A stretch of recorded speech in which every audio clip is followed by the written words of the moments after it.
Votre attention s'il vous plaît. Cet élément est en français. Contactez-nous pour savoir s'il est aussi disponible en la langue de votre préférence. Veuillez aussi noter qu'il est en audio uniquement. Dépourvu de ce fait d'image originaire. À présent, nous vous convions à suivre, depuis christequality.com et evangileeternel.com, la rubrique Bible mot à mot, ou l'explication prophétique de toute la Bible, livre par livre, chapitre par chapitre, verset par verset, mot à mot. Elle est présentée aujourd'hui par le prophète Jean Bosco Mbombi, ministre de l'Évangile éternel.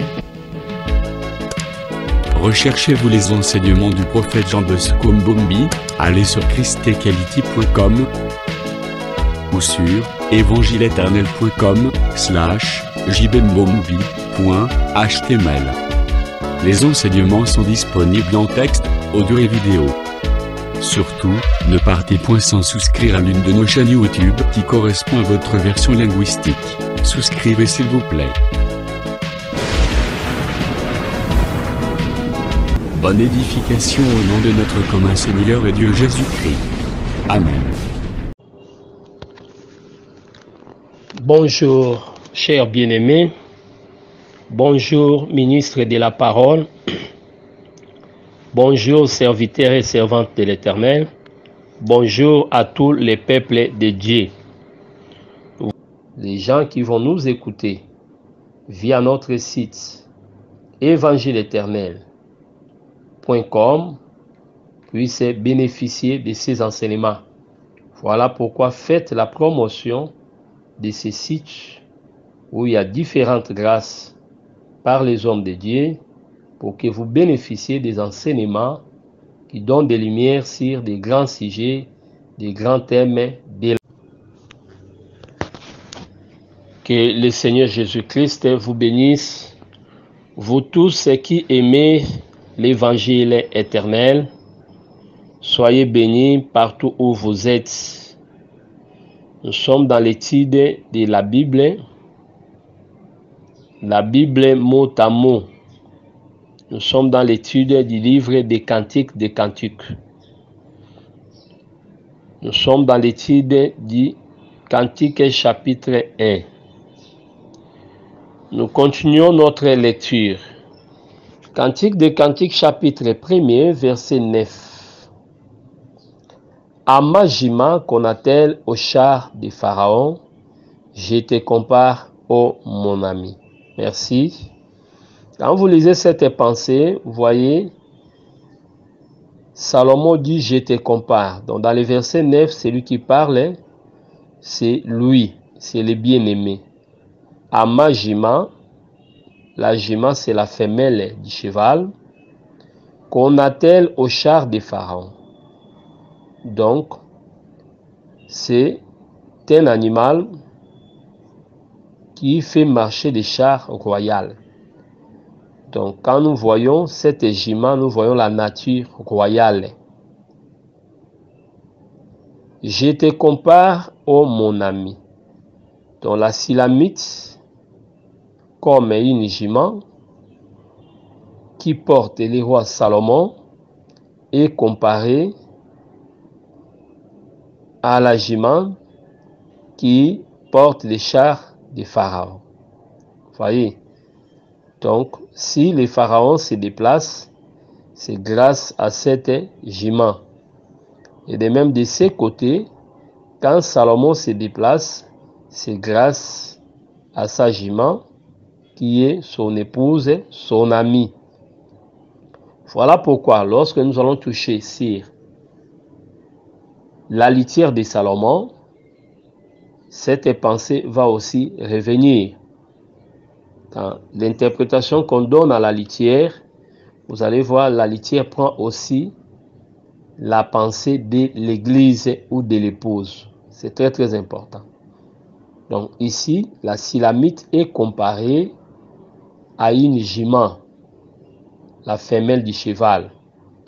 On remarquait très bien, pour que Jésus entre en Jérusalem, la Bible dit, il s'était servi d'une ânesse. Voyez, cet animal est là comme monture.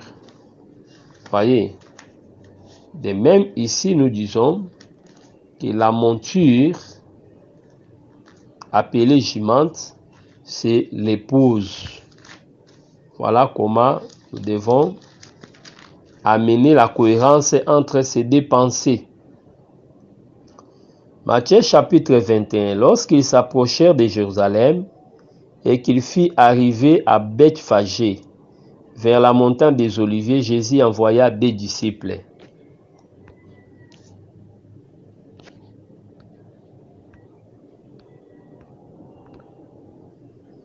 Envoya des disciples, verset 2. En leur disant, allez au village qui est devant vous, vous trouverez aussitôt une ânesse attachée et un anneau avec elle. Détachez-les et amenez-les-moi. Voyez, si quelqu'un vous dit quelque chose, vous répondez, le Seigneur en a besoin. Et à l'instant, il les laissera aller. Voilà. Donc pour entrer dans Jérusalem, il avait besoin de cette ânesse-là. Voyez. Or, nous disons que cette ânesse ici qui va les permettre d'entrer en Jérusalem, c'est aussi une épouse. Lorsque David devait venir sur tout Israël, puisque lorsqu'il entre en Jérusalem, là, il est question de la question des milléniums ou de la seconde venue. Voyez.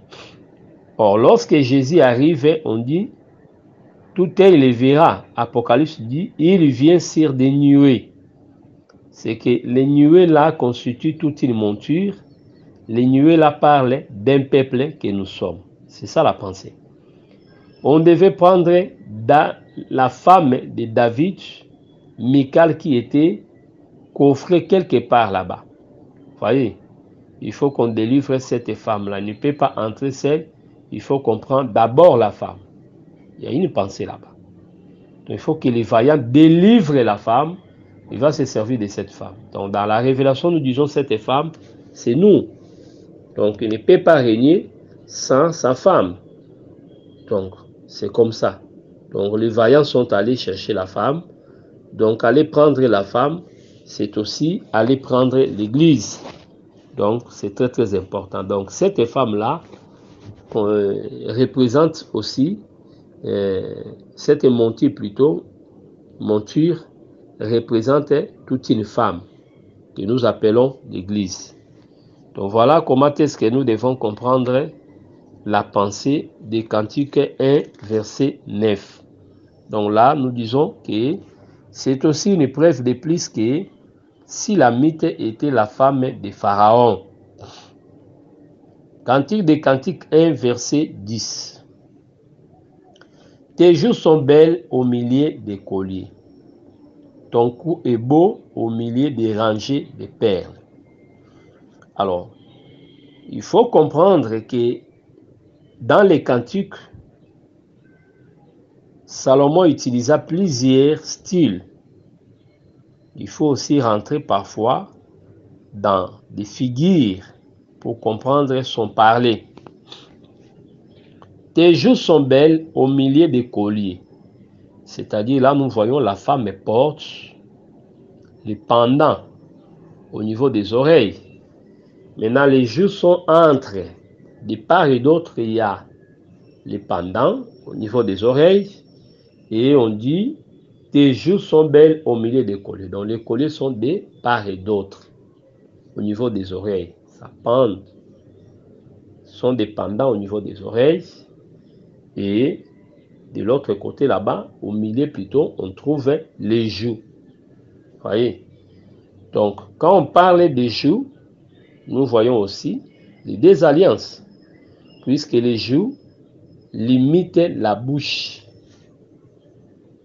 La bouche ne peut pas exercer au-delà, mais les limites des deux mâchoires restent les joues. Voyez. Donc nous disons aussi que les joues représentent les deux alliances. c'est ça. Les Juifs font la beauté de la Silamite. Donc celui qui parle là, c'est Salomon. Il voit cette beauté au milieu des colliers, c'est-à-dire la figure de la jeune femme devenait belle à cause de ses pendants. Donc c'est là où nous disons aussi que la beauté de l'Église dépend de l'enseignement. Voyez, donc ces colliers-là représentent l'enseignement. Proverbe chapitre 1, verset 8 à 9. Donc l'enseignement est regardé comme un collier. Ton cou est beau au milieu des rangées de perles. Nous disons que quand on porte des perles dans le cou, à vrai dire, ça tombe jusqu'au cœur. C'est que les coups qui portent les perles, ce n'est pas les coups comme ça, mais c'est le cœur. C'est très très important. Donc, nous comprenons que le cœur est le véritable coup. C'est pour Lévi qui unit l'homme et la femme, qui unit la tête au corps, représente les coups. La tête, c'est l'homme, le corps, c'est la femme. Donc, Lévi, c'est le cou. Mais à vrai dire, quand nous parlons de l'attachement, le problème de l'attachement, c'est le problème du cœur. C'est le problème de l'âme. C'est ce que dit l'Écriture lorsque David rencontra Jonathan. On dit que ce jour-là, l'âme de Jonathan était attachée à lui. Vous voyez, lorsqu'on a parlé de l'attachement, dans ces contextes-là, on fait allusion à l'âme. Nous pouvons lire les versets en question. 1 Samuel chapitre 18. Verset 1er. David avait achevé de parler à Saoul, et dès que l'âme de Jonathan fut attachée à l'âme de David, Jonathan l'aima comme son âme. Vous voyez, on a parlé de l'attachement par rapport à l'âme, on peut aussi dire le cœur. Donc, à vrai dire, les coups qui portent les perles, c'est le cœur. Donc, c'est ce que nous devons comprendre. Donc, lorsqu'on explique que Lévi, il faut voir cet enfant qui met ensemble les pères, qui unit, qui attache les pères à la mère. Lévi représente le cœur. Donc, voilà la pensée que nous devons retenir. Si Rébé représente les yeux dans l'explication des choses, si Siméon représente l'oreille, Lévi représente le cœur, pour que Judas représente la bouche ou les lèvres. Merci beaucoup. Les perles également, c'est comme les colliers. On fait toujours recours à ces versets-là. Ça représente l'enseignement. C'est-à-dire les perles au niveau du cou, c'est l'enseignement dans le cœur. Proverbe chapitre 1, 8 à 9. Cantique des Cantiques, chapitre 1er, verset 11. Nous te ferons des colliers. Nous là, ce sont les frères. Donc dans les personnages, le verset 11 du premier chapitre des Cantiques, lorsqu'on parle de nous, nous te ferons, nous comprenons que ces nous-là parlent des frères de la Silamite, appelés aussi les fils de ma mère. Nous te ferons des colliers d'or, dont la femme est soutenue et revêtue par ses frères. Donc ces frères sont des artisans, des artistes, c'est eux qui travaillent pour la beauté de leurs sœurs. C'est pourquoi les nous en question, nous l'interprétons comme étant les corps ministériels. Ce sont les Éphésiens 4, 11, 12.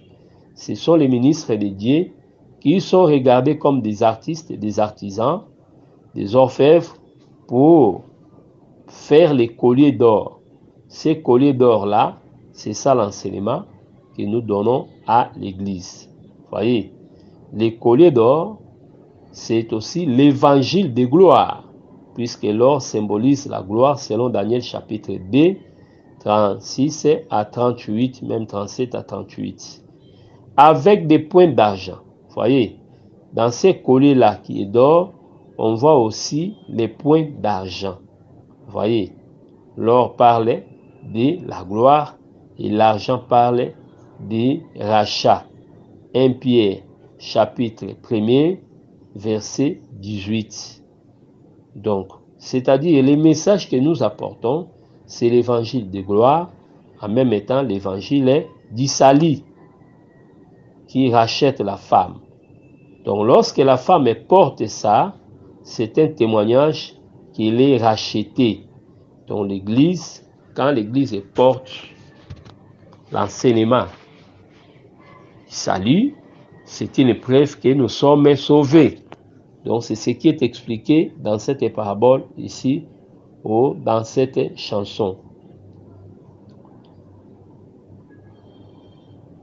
Nous prenons le verset 12, Cantique des Cantiques 1, verset 12.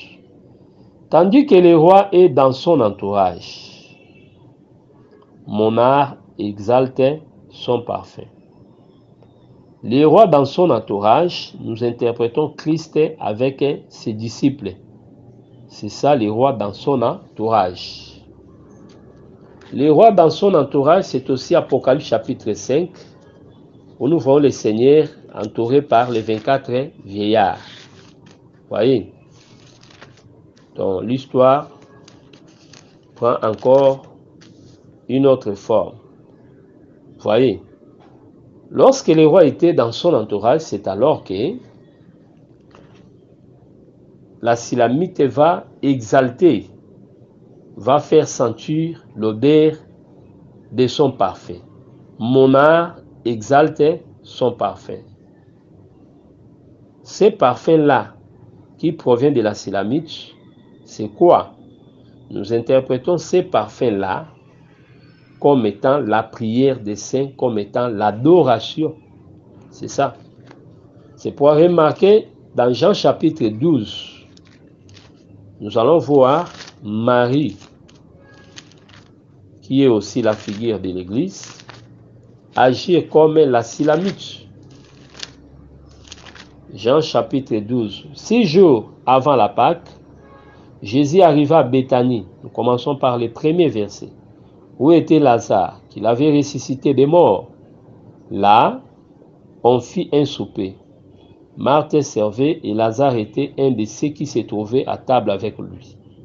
Marie, ayant pris une livre d'un parfum de nard pur, de grand prix, oignit les pieds de Jésus. Elle lui essuya les pieds avec ses cheveux. Et la maison fut remplie de l'odeur du parfum.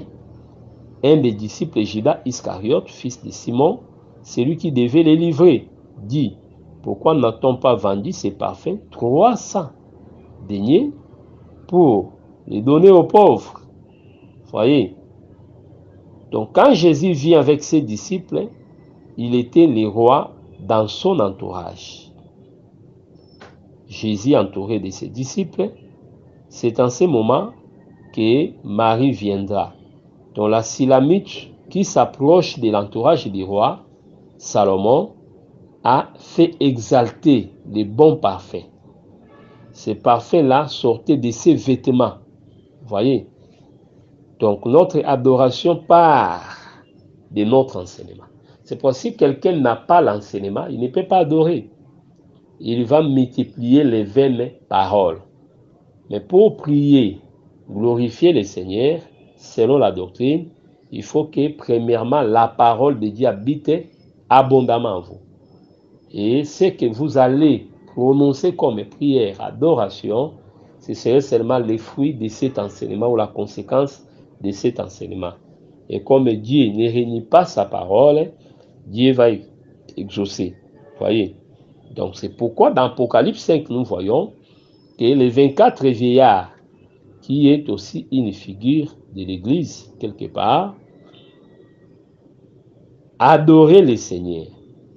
Donc là, nous disons, lorsqu'ils adoraient là, c'était aussi l'épouse qui faisait exalter les parfums quand le Seigneur était dans son entourage, c'est-à-dire entouré des 4 êtres vivants.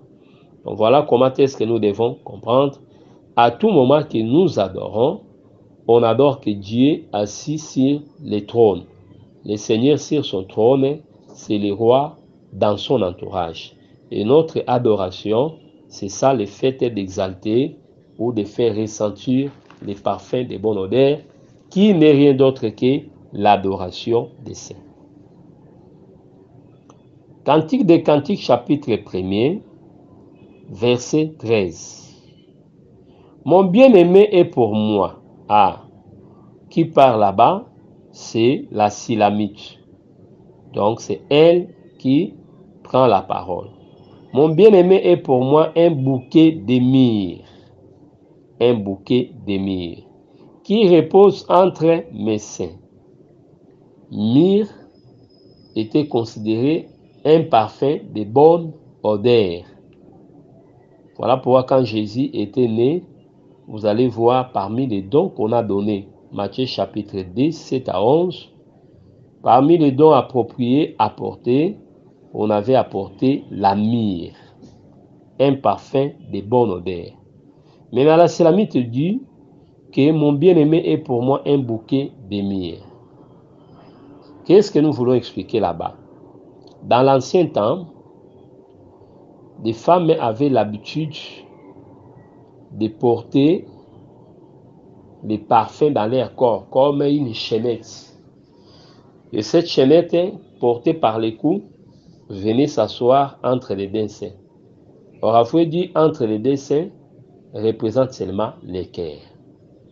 Donc, en d'autres mots, la Silamite voulait dire que le bien-aimé était un bouquet de myrrhe dans son cœur. Voyez, là nous disons directement que le cœur de Silamite était un jardin où on trouvait la myrrhe, on trouvait ces plantes-là. Vous comprenez? Donc, son cœur était tout un jardin. Donc, c'est ce que nous devons comprendre. Et la plante qui est plantée là, bouquet de myrrhe là, c'est ça le Seigneur qui règne dans le cœur, dans ces jardins-là. Son cœur est un jardin où le bien-aimé est planté. Or, le cœur où le bien-aimé est planté, c'est notre cœur. Et le bien-aimé qui est planté, c'est quoi? C'est la parole de Dieu. Donc, la parole plantée dans le cœur du croyant, c'est ça le bouquet de myrrhe entre les deux seins. C'est pourquoi nous ne portons pas Jésus à l'extérieur. Ça, c'est la pensée de la loi. Le bouquet entre les deux seins, c'est à l'extérieur. Mais dans cette alliance où Dieu a fait une alliance qui ne touche pas seulement la chair, mais qui touche l'intérieur, nous disons que le bien-aimé, comme la parole, vit dans notre cœur. C'est ça le problème. Cantique des Cantiques 1, verset 14. Mon bien-aimé est pour moi une grappe de Troène, des vignes d'Engedi. Le bien-aimé est expliqué dans plusieurs façons. Le bien-aimé est expliqué dans la diversité. On explique le bien-aimé comme étant bouquet de myrrhe, mais on le présente aussi comme une grappe de Troène. Voyez, une grappe de Troène, ce sont toujours des fruits qui offrent une odeur agréable. Mais où est-ce qu'on trouve ces grappes-là? Les bien-aimés, on les compare à une grappe. Mais pas n'importe quelle grappe. Les grappes qu'on trouve à Engedi. Grappe de Troène, des vignes d'Engedi. Une localisation particulière. Or, lorsque nous voyons Engedi, nous savons que c'est la contrée où se trouvait David lorsqu'il était poursuivi par Saoul. Il avait trouvé refuge de ce côté-là. C'est pourquoi nous disons que Jésus, qui est le véritable David, qui est poursuivi, il a trouvé refuge à Engedi. Le véritable Engedi, c'est l'église où le Seigneur se cache. Donc, le Seigneur n'est pas n'importe quelle vigne, mais vigne qu'on trouve dans Engedi. Ici, Engedi prend l'essence de l'église, les lieux où le... Merci d'avoir suivi ce message et que Jésus-Christ vous bénisse. Si vous avez une question à l'intention de l'homme de Dieu, si vous voulez que l'homme de Dieu prie pour vous, si vous voulez vous confier à l'homme de Dieu, ou si vous voulez tout simplement bénir l'homme de Dieu, contactez-le directement si ses coordonnées sont disponibles depuis sa page. Sinon, contactez-nous et nous lui transmettrons vos préoccupations. N'oubliez pas de faire un tour à notre page évangélisation pour voir en quoi vous pouvez vous rendre utile à Christ par cette œuvre. Que Dieu vous bénisse tous. Amen. ChristQuality.com. Les cieux en un clic de la souris. Évangile-éternel.com, le site de l'Évangile éternel.